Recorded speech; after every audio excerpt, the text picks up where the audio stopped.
સીતારામ બધાઈને.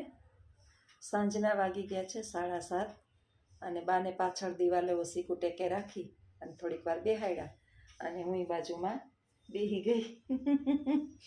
અટાણે મૂળ સારો છે. જો બેઠા બેઠા ત્યાં સુધી સારું છે. કોણ દેખાય? એ હાથ અડાડે. કોણ છે? એમાં કોણ દેખાય?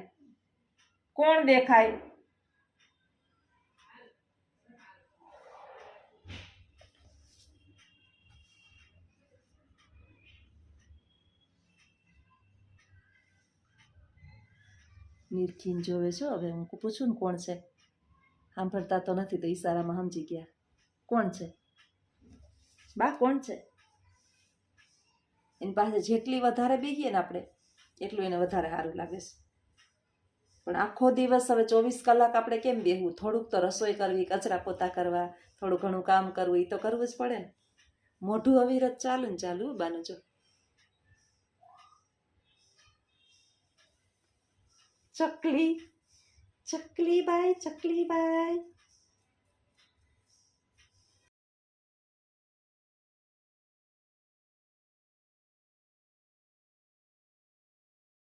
સીતારામ બધાને.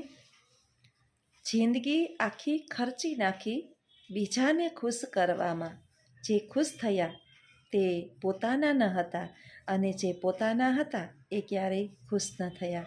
સુંદર મજાના આ વિચારની અંદર આપણને બધાને લાગુ પડતી વાત છે કે માનવ છે એ પોતાની જાતને ખર્ચી નાખે છે. આખું યુવાવસ્થાને કુરબાન કરી દે છે કે જેથી કરી અને એના પોતાના તમામ પરિવારજનો ખુશ થાય. પરંતુ દુઃખની વાત તો એ છે કે ક્યારેય આપણા જે છે ને એ આપણા કાર્યોથી ખુશ થતા નથી અને જે ખુશ થાય છે ને એ ક્યારેય આપણા હોતા નથી. પારકા ખુશ થાય છે. તમે બીજાના માટે થોડું ઘણું પણ કરો ને તો એ તમારો ઉપકાર જે છે એ ક્યારેય ભૂલતા નથી. અને આપણા છે એ તમે ગમે તેટલું કરો એ છેલ્લે તો એમ જ કહે છે કે તમે અમારા માટે શું કર્યું. જો એમ ના કહે તો એમ તો ચોક્કસ કહેશે કે અમે ક્યાં કીધું હતું કે કરો. તો આવી જ દરેક મનુષ્યની વ્યથા છે, દરેક માતા પિતાની વ્યથા છે કે પોતાના જીવનને બરબાદ કરી નાખે.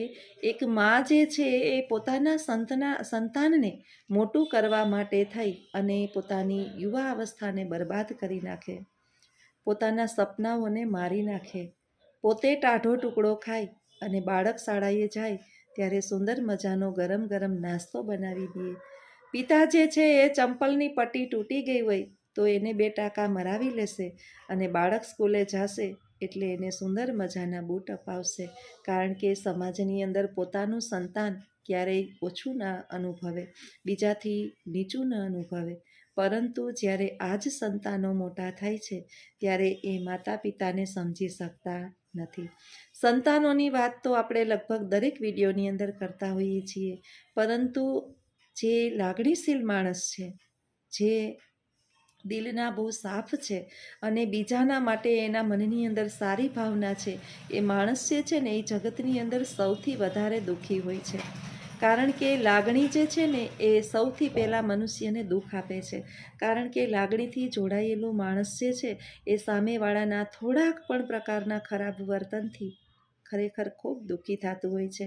એટલે મિત્રો, જીવનની અંદર આપણી સાથે કોઈ પણ વ્યક્તિ લાગણીના ભાવ વરસાવતું હોય તો એની લાગણી તૂટે નહીં, એના આત્માને દુઃખ ન થાય એની પણ આપણે કાળજી લેવી જોઈએ. પરંતુ આ દુનિયાની અંદર અત્યારે હળાહળ કળિયુગ ચાલે છે. પારકા છે એ પોતાના લાગે છે અને પોતાના છે એ માણસને પારકા લાગે છે. પોતાના ગમતા નથી અને પારકાઓને પોતાની સાથે લઈ અને ફરે છે, વાટકા વ્યવહાર કરે છે, ટિફિનો મોકલે છે, સાથે પ્રસંગોની અંદર સામેલ કરે છે. અને આવું જ્યારે બને છે, અનાજની અંદર સડો પડે ને ત્યારે કીડાઓ જે છે ને એ પારકા જ હોય છે, ઘરના હોતા નથી. એટલે આ કીડાઓ તો આવવાના જ છે. જ્યારે ઘરની અંદર આપણે ખુદ જે છે એ આવા વર્તન અથવા તો આવા વ્યવહારથી બધા એકબીજા સાથે રહેતા હોય. હવે નક્કી આપણે કરવાનું છે કે આપણા પરિવારને એકસાથે જોડીને કેમ રાખવું. એક માણસની સહન કરવાની અમુક લિમિટ હોય છે. તમે જાતું કરો. ઘણી વખત હું વિડીયોની અંદર કહેતી હોય છું કે બેન તમે કહો છો એ વાત સાચી છે. મને કમેન્ટની અંદર હું વાંચતી હોય, ઘણીવાર ફ્રી હોય, સૂતી હોય, નીંદર ના આવતી હોય ત્યારે ઘણાની કમેન્ટો હું વાંચતી હોય છે. ત્યારે હું સાંભળતી હોય છું, જોતી હોય છું કે બેન તમે કહો છો કે જાતું કરો, કેટલુંક જાતું કરવું એ લોકો ગણકારતા જ નથી. મિત્રો, આ તમારા એકના દિલની વાત નથી, આ દરેકના મનની વાત છે કે માણસ જાતું કેટલુંક કરે. એક માણસને જાતું કરવાની લિમિટ હોય, એને એ ગળાડૂબ થઈ ગયું હોય. જાતું કરી કરી કરી કરી કરી અને પછી જ્યારે આપણે એક જ માણસ જાતું કરે ને ત્યારે સામે માણસ જે છે ને એ અભિમાન અંદરથી વ્યક્ત કરતું હોય. કેમ બાકી જો આવ્યા ને ઝૂકતા, હું તો ઝૂકું જ નહીં, હું તો નમું જ નહીં. નમવું એને જ પડે. મિત્રો, માણસ જે છે ને એની ખાનદાનીથી ઝૂકતું હોય છે, એની આબરૂથી ઝૂકતું હોય છે. કદાચ ક્યારેક ક્યારેક ઝૂકવાનું કારણ એ પણ હોય છે કે પરિવારની અંદર ઝઘડો ન થાય, શાંત થઈ જાય. બધા જ જો ઝઘડામાં મંડી પડશું તો મહાભારત થતાં વાર લાગશે નહીં. શ્રી કૃષ્ણ દ્વૈપાયન વેદવ્યાસે હજારો વર્ષ પહેલાં આ હસ્તિનાપુરના કુરુક્ષેત્રના મેદાનની અંદર મહાભારત થયું એનું વર્ણન કરી અને મહાભારત નામનો ગ્રંથ લખ્યો. એમાં યુદ્ધ કરનારાઓ પારકા નહોતા, પોતપોતાના જ હતા. હજારો વર્ષ પહેલાં પણ આ જ ઘટના બની હતી, અત્યારે પણ બને છે, ભવિષ્યની અંદર પણ બનશે. કારણ કે દુશ્મનો ક્યાંય દૂરથી શોધવા જવા પડતા નથી, આપણી આસપાસ આપણા ઘરના જ વીંટળાયેલા હોય છે. તમે એક વખત તમારી નજર ઊંચી કરી અને નિહાળશો તો મોઢેથી મીઠા બોલશે અને અંદર જે છે એ ઝેરના ભરેલા હોય છે. માણસની આંખમાંથી ઝેર ટપકતું હોય છે. કોઈની ખુશી જોઈ અને માણસ ખુશ થતું નથી. ખબર નહીં માણસના મનની અંદર શું ચાલતું હોય. કોઈ કોઈના નસીબનું ખાતું નથી, બધા પોતાના નસીબનું ખાય છે. પરંતુ આટલું સત્ય જે છે એ માણસ સમજવા માટે તૈયાર નથી. આઘા પાછા ભાગે છો મારાથી. એક ઠેકાણે બેહવું તો અમને ગમતું જ નથી.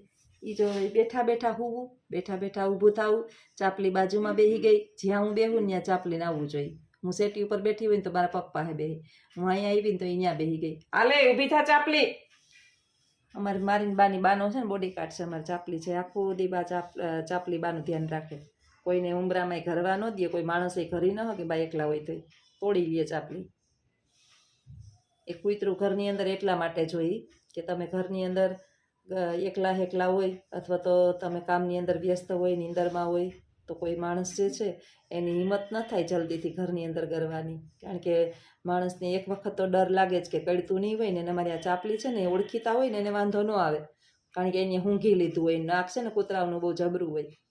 પણ અજાણ્યું માણસ આવે એટલે પૂરું.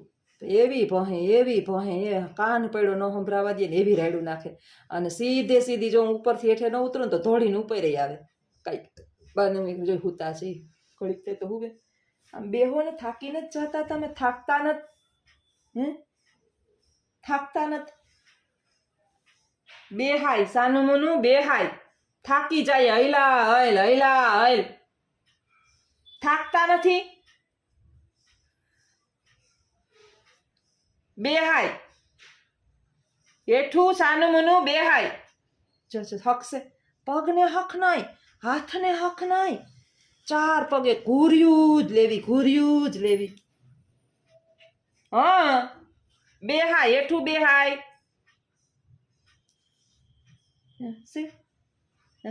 હુઈ જાય તોય ગોયરું આપણે હુઈ જાય છે, એમ હુઈ નથી. એમ ના મામા મગજની અંદર હું એક દી તો માંડ આમ કાલ એવા શાંત બેઠા હતા ને મને મજા આવતી હતી કે એની વાત જવા દ્યો. માળાને થોડો રોટલો નડે છે કોઈને, આય નથી નડતું પણ એના જીવને થાકી જાવ બા, થાકી જાવ. આમ ઘડીએ ઊભું આડુંમાં ટેકો રાખી દીધો, જોયું ઓશિકાનું ન્યાથી ભાગે. ઓશિકાને ટેકો રાખી દઈએ, વાહે હું બેહું કે મારી પાસે મારો ટેકો લઈને બેહે નહીં. ધડિયું ચાર પગે, ખબર નહીં હું એને કાઢવું હોય કે મગજની અંદર હું હાલતું હોય, રામને ખબર.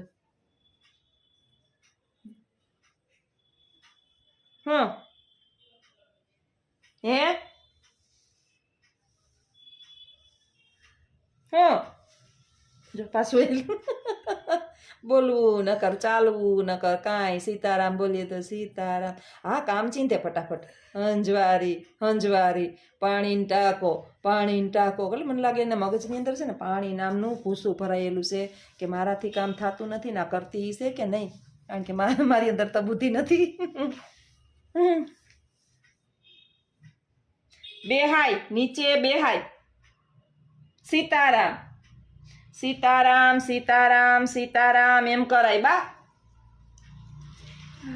હા સીતારામ મનમાં બોલાય સીતારામ સીતારામ સીતારામ સીતારામ સીતારામ હા મનમાં બોલાય